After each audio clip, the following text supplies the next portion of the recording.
Well, we've had Trade Runner for what, over a year and a half now. Can't believe we haven't showed you what she's about.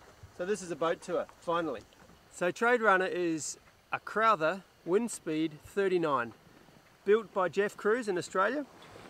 There is a little bit of history to her. She did start off as a 35 maybe, or a 36, and then the bows were extended and the sugar scoops were extended, and there might have been more work done to it, I don't know. She was raced originally, and it's had a couple of different rigs on it, and yeah, there's been some modifications done for sure.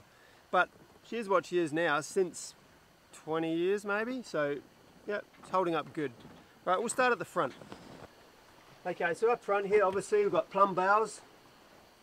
You'll notice this whole boat hasn't got a flat surface on it anywhere. Everything is rounded, just for the water to, any waves that come aboard, go away quickly. It makes it a little tricky to walk around then on, say, a lagoon or something where it's all flat surfaces, but it does have a purpose. The front beam, it's one solid, I guess, a mast section originally, and it comes right through here to a socket on the other side. It's not bolted on like production bolts on just on one hull. Up front, we don't have a seat or anything to watch dolphins from. It's a bit unfortunate, but again, this is from the racing side of this boat, I guess. Alright, bowsprit up front here, we've got a flying sail. This is a screecher, I think they call it on cats, something like a code 0 on a monohull. This is a very heavy duty one. It's not a spinnaker grade material, it's as heavy as the jib, to be honest, and I've flown this in 30 knots true. We were doing 15 to 20 knots at the time, so we're only feeling sort of 15 knots of apparent wind, but it did hold that, no problem. This articulates side to side and up and down, so I can fly, for example, straight downwind. I can pull this all the way out and offset the screecher or a spinnaker if I put a spinnaker up front sometimes as well. Anchor roller goes off the front here. We also use this one here for mooring buoys and things like that. We've got a bridle set up off both sides of the front beam, and that works really good, holding the boat straight at anchor, and on mooring buoys I use that too. Up front, forestay with a profile furler on it, and jib. It's nothing special, and it's getting pretty old. Probably have to replace that relatively soon. Okay, in this locker we've got the anchor, chain and winch. This is the same feature we had on Schiehallion actually. So the anchor winch and then the motor and gearbox is in a separate locker. Every time you pull this chain up and down, it comes up with salt water, but often mud and seaweed and all sorts of stuff. So this area is very salty and wet. So separating them is what you want to do, because you don't want the motor and the connections and the gearbox to be in this salty environment. So that is basically locked off here. We've got 60 meters of chain, and then on the end of that, well, not exactly attached, but ready to go, is another 60 meters of this road here. So we can anchor relatively deeply. And we've got up and down switches for the anchor winch here, and also in the cockpit. Okay, up front here, as most cats, we've got two trampolines. These aren't the bouncy sort at all, but this is really good quality material, and the way they're lashed on these two sides is really good. The way that they're attached to the other two sides is honestly a really crappy design, and we will be changing it. I've got the equipment here to change it, we just have to do it. We've got hatches up front here. You'll see in next week's video when we show you the inside of the boat. This would have been originally a single berth. We use it for storage now, but there is big hatches here which open this way and catch all the wind when you're at anchor, and that just brings airflow through the whole boat. It's our air conditioning, we call it. I think I just heard our little baby having a wake up yell, so we'll go and check him out in this hatch. Hello! Hello, little mister. How are we feeling after our sleep? Huh? You feeling good? Yeah, yeah, yeah. Come on, come on, come up. Gonna help Daddy do the boat tour. Gonna help Daddy do the boat tour? Yeah. Oh, this is the sunshade. So you did probably, if you... Oh, but now the camera can't see us. So, if you watched our video ages ago when we hit a reef, we had a big tarp. It's actually in the background behind us, and there was so much windage on that when the squall came. That was the main reason why we went on the reef. So we've upgraded to this very, very cheap plastic material from Indonesia that allows the wind to come through but also gives us shade. So where I'm sitting is the central point regarding the weight. There's obviously the mast is on the main bulkhead, and you want to keep the weight here. So our water tanks, our fuel tanks, our heavy items are all stored right here. So on each of these two hatches here, there's a fuel tank, one for each engine. Each holds, I think, 55-60 litres. And then obviously we've got a lot of jerry cans in here, so when we're going further ashore, I take another, I don't know, 120 litres with me. These engines use 1.6, 1.7 litres per hour at 2,500 revs. So, you know, we've got a reasonable range. Underneath these jerry cans, these hatches are about this deep on me, so about 1.50 metre, 1.60 deep. Underneath there we've got the house bank of batteries, is 400 amp hours of lithium. Behind here we've got battery chargers and some other electronic stuff. On this side, it's exactly the same as that side. Underneath this gas bottle is a big compartment with the other gas bottles. I've got, I don't know, I think 20 kilos worth of gas bottles under there, enough for the whole year basically. And then we've got a little gurney in here. I've got a spare 25 kilo plough anchor down there, and my lines, my ship to shore lines. So I've got about a couple hundred meters worth of lines in there to tie up, stern tie onto shore. So in this hatch up here, we just have some fenders and snorkeling gear and some lines. These are spinnaker sheets, and also this is the engine and gearbox for the anchor winch that I told you about. So this is not the bulkhead, this is the outside of the water tank. So you can see here, this is the see-through for the water, and it goes all the way down to the hull basically. We've got each water tank goes here along the bulkhead. Each one holds about 250 litres of water, and they are separate. So this side water tank is for the port side hull, and that is basically starboard, so that's bathroom and back shower and things like that. Okay, so here we are at the mast. This is our driver, our engine for the boat. The mainsail is 50 square metres, so we've got a decent amount of sail for a 5-ton boat. I forgot to mention the screecher is also 50 metres and the jib is 32, I think. So with all the sail out, we can push along. Here we've got a rotating mast. This here is the, I think they call it the crescent or the spanner, something like that. Basically this rotates the mast and this turns into a wing of sorts. Not many boats have rotating masts, but just racing boats. But basically the wind flow that's going to go over the sail, if the mast doesn't rotate, then that wind flow over the sail will be interrupted because it has to go around a corner to get to the sail. Whereas if you can put the mast in the same plane as the sail, the wind flow is uninterrupted. And also the mast itself is a significant amount of sail area. There's a few square metres of sail in that profile. We've got two winches here for the main halyards, the jib halyard, well, all the halyards, the topping lift. What else have we got? A couple of spare bits and pieces. Yeah, everything goes on cleats, and then the clutches come off the halyards. We've got Spectra on everything.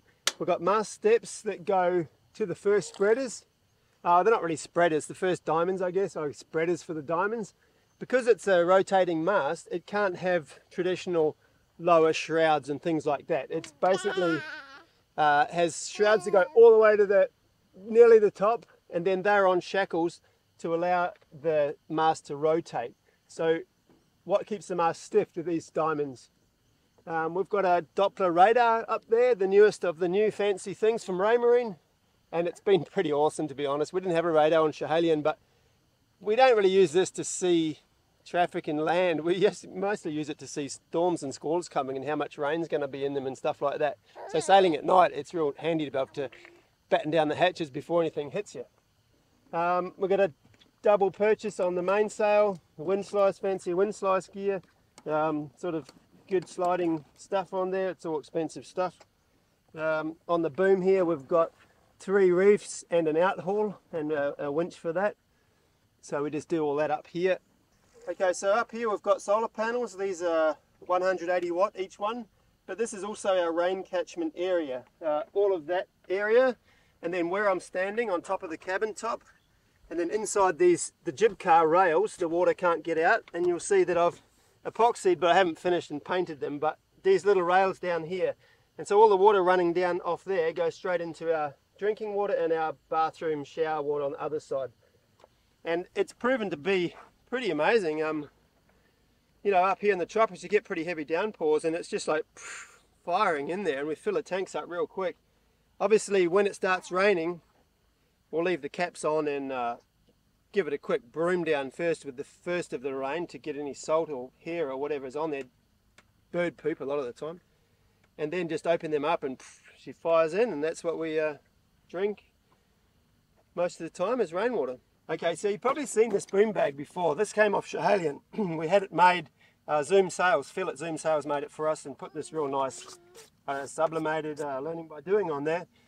When we went and looked at Trade Runner, the boom looked the same length as on Schiehallion. And the Trade Runner had this sort of blue, a bit crusty old one that was not falling apart, but it wasn't that amazing. And so I just measured the boom and the sail and realised that I could just swap them straight over. So yeah, we just swapped them over because the owner of Schiehallion didn't really want the learning by doing thing either, because it's, you know, nothing to do with Schiehallion. So everyone was happy. So we've got two dagger boards in Trade Runner. Here they go down on an angle. Underwater they look quite angled, nearly like foils, but obviously they're not. They're solid cedar, I think, with epoxy and stuff over them. And these are the controls for them, so I can control them back on the corners. Just simple up and down. You can put them halfway up, put them halfway down. And yeah, I use them, anything more than a beam reach, basically, anything more upwind than a beam reach, I use them. And then fully upwind, I'll have both of them all the way down. And then, you know, just varying degrees of up and down on one side or the other, depending on the wind angle. I can sail this boat as far and as, well, faster upwind than I could Schiehallion, which was a racy monohull. So this thing has surprised me. We can go, yeah, 30 degrees to the wind, and we can do 9-10 knots in 15-16 knots of wind. She goes real good upwind. Baby wants to talk about the rigging. Huh? Yeah? Is this the rigging you want to show? The rigging was, I think 13, 14 years old when we bought Trade Runner, so it was one of the first things we changed. We had the chain plates checked, but basically we changed everything from here where my foot is all the way up, all around, all the bottles, everything. So this is only a year old, all the rigging. The rigging's strong enough the baby can't even break it. He's pretty strong. Are you going to go up? You going up? Going to climb up? Oh, you little koala bear. Huh? You little koala bear. Okay, so we're standing back here on the sugar scoops, and I'm stoked that they did extend them, because this back part, I'm guessing this is where they were extended from, right behind the rudder, but this back part is awesome. Just having the swim ladder flops down, getting on and off the dinghy, like you're just stepping in, you've got a big platform here. Does make a difference, and I'm sure performance wise as well, that's an extra sort of 4 foot of hull. So one of the cool features on this boat is the rudders. So all the steering gear you can see here, it's outside, it's easy to see if there's a problem or fix anything. But the rudders are in cassettes and they lift up. Pull out this pin and then they just pop up like that. They float. And then you can pull them all the way up to that hole and then put the pin back through, and you're still steering, you're not probably sailing with them up, but you're definitely motoring with them up to get into tight anchorages and things like that. So they come up, I think 40 centimeters, so that reduces our draft, and they come up to the same level as the propeller, and then the boat sits on the rocker of the actual hulls. So that allows us to dry out. So back here we've also got a shower, which is probably pretty normal for most people, but we never had one on Schiehallion. So getting out of the water, we'd just have a bucket of fresh water and tip a bit over us, but it's quite nice having a shower. Alright, we'll go up into the cockpit now and show you that.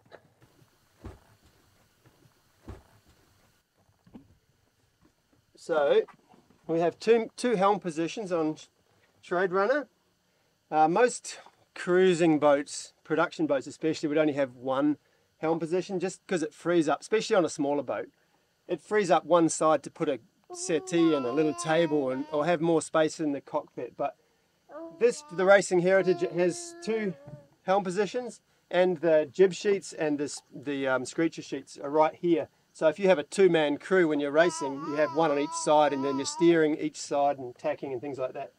Underneath here we've got all the instruments. We've got a full Raymarine suite. It's just a simple flap that comes over it at anchor, just to stop water getting on it in the sun. Up here we've got a Raymarine chart plotter. I don't know what it's called, but we had a bit of problem with it in the last year or so. It's crapped out twice through water getting in, even though it's made for outdoor use. So I've actually just sort of bodged up a Tupperware container to keep the rain off it, and I can put the lid on that when it gets really rough. This is actually quite a nice helm position. It does get a bit hot, and I do put a shade cloth up if we really have to sail full on. You know, normally one side you've got the main sail up and you've got shade, so it's not normally a problem, but like right in the middle of the day, for example, or at the end of the day, it can get pretty hot. So I put a shade cloth, just pin it over here, over to there. But yeah, very good. You know, you can see everything from both helm positions. Like I'm right here for coming into dock and things. I can see right on the side, and also for the sheeting of the flying sail up front and the jib. It's very easy for that. And the boom, I have to be a bit careful of the boom when I'm standing up. If you would accidental jibe, I would be hitting it. But down here, I'm completely safe from the boom, so there's no way the boom can hit me. And there's no real reason to stand up, apart from when winching, I guess. Got winch handles right here. We've got a compass, which you can take a reading of and lock. That goes here, and that's got a light on it at night. Yeah, these seats actually come off. You can lift them right out, so you have a bit more space here. You know, in the evenings or when you've got people aboard, they just lift out. Alright, so here is our main sheet and traveller. Winch for each, and then clutches for the traveller. The traveller goes the full width of the boat, so the traveller's 6.8 metres long. So basically what that means is I can have constant downward pressure on the boom, that means the sail's tight, and have it out at maximum width. So the sail is nearly touching the shrouds on maximum width, but I've still got full control over the sail. So we've got some storage here, there's fishing gear and bits and pieces in there. We've got a couple of outdoor speakers there. And yeah, you can sit here. This is quite a nice place to sit. This can roll down. They're a bit mouldy at the moment, we haven't given them a clean, but that can be a net or a solid for rain. Good protection in the cockpit. In here we've got just thin Dyneema cord, and this is where we dry all our towels and general stuff, because even if it's raining it still is fine under here. We also hang a lot of stuff to dry on this back rail here.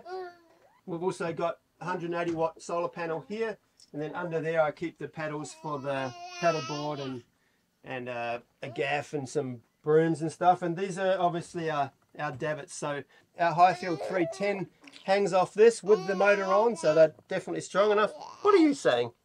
Are you helping Daddy with the talking? Huh? You're going to talk about our Highfield dinghy and how good it is and how we can put it up, and when we want to go to the beach we don't have to put the engine on like we had to with Schiehallion. We just drop it in the water and boom, off we go to the beach. How cool is that? But you don't remember Schiehallion because you never saw him. No. So here in the doorway we've got a remote for the stereo, the Fusion one. We've got some charging ports, we've got the motor controls. Up here is a dry safe area. I keep binoculars, a couple of pairs of binoculars, a knife. Over here we've got an extension of the radio. We've got some more charging ports. Okay, so down in here we've got a couple of big hatches. They're actually quite big. We've got tools and spare parts and stuff in there, but also the autopilot motor is up in there. That goes by chain drive to here. And the Raymarine autopilot brain and computer and things like that. So we've got the same basically over this side. But I've got cleaning products and yeah, all that sort of stuff in there. And also there is the, what would that be? The compass, or the, yeah, I guess the modern day version of the compass for the autopilot. Okay, so up here we have a wind generator. We haven't used it that much. It does pump in the power. Like I used it sailing up the coast of Australia actually when I would do night sails. I'd have that on at night, and that would cover all of our autopilot, radar, all that sort of stuff. In 20 knots of wind it puts in about 6 or 7 amps, which is about the same as one of these solar panels. So it does mean that in the morning you've still got the same amount as what you started with. So it does help out, but at anchor we don't use it. We get plenty from the solar, and this is noisy. The thing itself isn't that noisy, but it does reverb through. I've put like rubber mounts and stuff on, but it does reverb. You feel the vibrations more than the sound. So we've got a pretty good barbecue here on the back. It's a double burner. It's got a real good lid on it, and it seals quite well. So as we don't have an oven in the inside the boat. This is where Marie does, you know, quiches and breads and cakes. Yeah, we made a real nice cake yesterday, as well as the meat and fish. And we could actually use it as a smoker too, but we just haven't figured out how to do that. This just actually pops off. It just sits in these things. And so when we're sailing in any great distance, I take that off and put it inside, just so it's not, you know, a weight on the back rail. Okay, that is all for the outside of this boat. I hope we didn't forget anything, and if you have any question, you can let it in the comment. In next week video, we're gonna show the inside of Trade Runner. We're gonna do a short visit of our home and trying to explain good also how we are living in. You probably noticed that Vernon did a lot of mention about Shiow, and we are comparing a lot Trade Runner and Shiow. They are two performance boats, but one is a cat, one is a mono. And so we are planning this year to do also a video about the comparison of these two boats. I think it's gonna be interesting for you all, and we're gonna talk a little bit more about the sailing performance of this boat, because we showed all the technical things but didn't really talked about the sailing, how it's acting, but we're gonna go deeper in that in this video. Thanks for watching. I hope you enjoyed this episode. As usual, a big thank you to all the patrons who are supporting the production of these videos. It's really important for us and we could not continue without you. And thank you to all of you who are even just supporting us by other way than financial, just watching, sharing with your friends, going on social media, commenting, everything. Like, every interaction is always good to take. We are super happy that you are enjoying what we are creating. See you next week. Bye bye. Bye bye.